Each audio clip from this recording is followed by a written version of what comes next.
The U.S. government is set to spend millions of dollars to investigate how U.S. Airman Jack Teixeira was able to smuggle out highly classified documents from a skiff and post them on Discord to later be disseminated throughout social media and the world, causing national embarrassment. And if you're watching this video, you're here to find out how he might have done it, and I'm going to tell you one way he may have been able to accomplish this.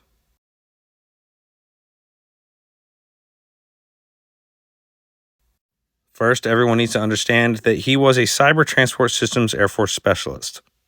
This means that he was a technician that worked on the systems that supported highly classified information. He would be supporting everything from the routers, the switches, the cabling, the audio, video, and data networking equipment. He would be spending his day working in and around operators and analysts that are talking about and working with highly classified material, so he would have to have their same level of clearance. And a skiff isn't some ultra secret type of room. It's just like any other office. It has tables and chairs and computers and phones. It also has printers, specially accredited printers that are allowed to handle highly classified information. The processes and procedures for handling that highly classified information in and out of skiffs are outlined in these various executive orders and these ICD 701s, 704s, and 705s. I have read all of these, but do you know who hasn't? The so-called experts that Judge Napolitano has had on his show lately, such as Anthony Schaefer and Larry Johnson. Both of these individuals may have served in the intel community, but this was over 2 decades, in some cases 3 decades ago. And they should no longer be considered subject matter experts within the intel community. So how did this young man, this kid, gain access to such highly classified information? Well, I've already outlined for you how he was able to be inside a skiff of such a high clearance. Did he go the Edward Snowden route and find ways to actually steal the data, scrape the servers, and steal terabytes of information? No. Did he go the route of Chelsea Bradley Manning, where he downloaded information and took the hard drive or put it on his phone or whatever and got it outside the skiff? No.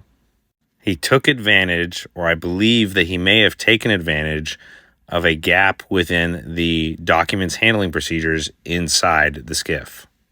Procedures may vary, but basically when you're done handling hard copy material, you put it in a burn bag or a shred box, and at the end of the day or the end of the week, all of that stuff gets disposed. And it is extremely easy for somebody to just pocket the material. And so as you can see here, what's going to probably happen to Jack is they're probably going to throw the book at him. If he's lucky, he will go the way of Chelsea Manning, not in transitioning per se, but that once he is tried and convicted, Biden may pardon him. So let's go ahead and review this article from the Daily Mail. It looks as though Jack is facing 15 years in prison if convicted of illegally taking and leaking classified information and military secrets.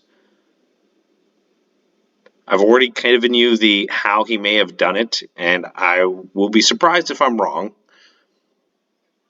Let's review who Jack Teixeira is just based off of what this article is, what we know so far. Look at this photo. This young man doesn't even look 21. I would venture to even say that during COVID lockdown probably stunted his mental development. There's a huge argument that people shouldn't even be adults until they're at least 21, if not closer to 25, with regards to brain development, decision-making. Executive functions of the brain aren't even fully formed until you were 25. Yet here we go, and here we have been doing for decades on end, enlisting young men as young as 17 into the ranks of the military and giving them more responsibility than the average American ever receives in their entire lives. And why did Jack do it? Honestly, I feel like he did it for clout. He wanted to show his cadre of supporters within Discord that he did have access to highly classified information. He wanted to look cool in front of his virtual friends. And he knew what he was doing was wrong. He was briefed on the severity of what he was doing, and he did it anyways. And so one has to wonder, where is the mental break there? How is somebody at 21 years of age being told that if you leak this information, knowingly or unknowingly, you could be in serious trouble, and he actively went around to do it? If my theory is correct, which all the evidence points to it, he deliberately took the material even though he knew he wasn't supposed to. And so there's some sort of mature mental break there that really needs to be recognized. It probably won't. Hopefully they don't throw the book at him, or if they do, Biden pardons him. I really do feel bad for this young man and really for this generation as a whole. All right, that's all I really have on this topic. If you enjoy my content, feel free to message me either through a DM, an email, a comment on topics you wish for me to cover. I have started a Patreon. It is in my YouTube and on my TikTok. I am looking to cultivate followers and audience, people that really want to know the truth of the intel community and the government from as unbiased a lens as possible. So you would really be supporting me if you liked, subscribed, and shared my YouTube channel, and also signed up for my Patreon, which I will eventually get started. Right now, I'm just gathering an email list. So with that, I hope everyone has a good weekend.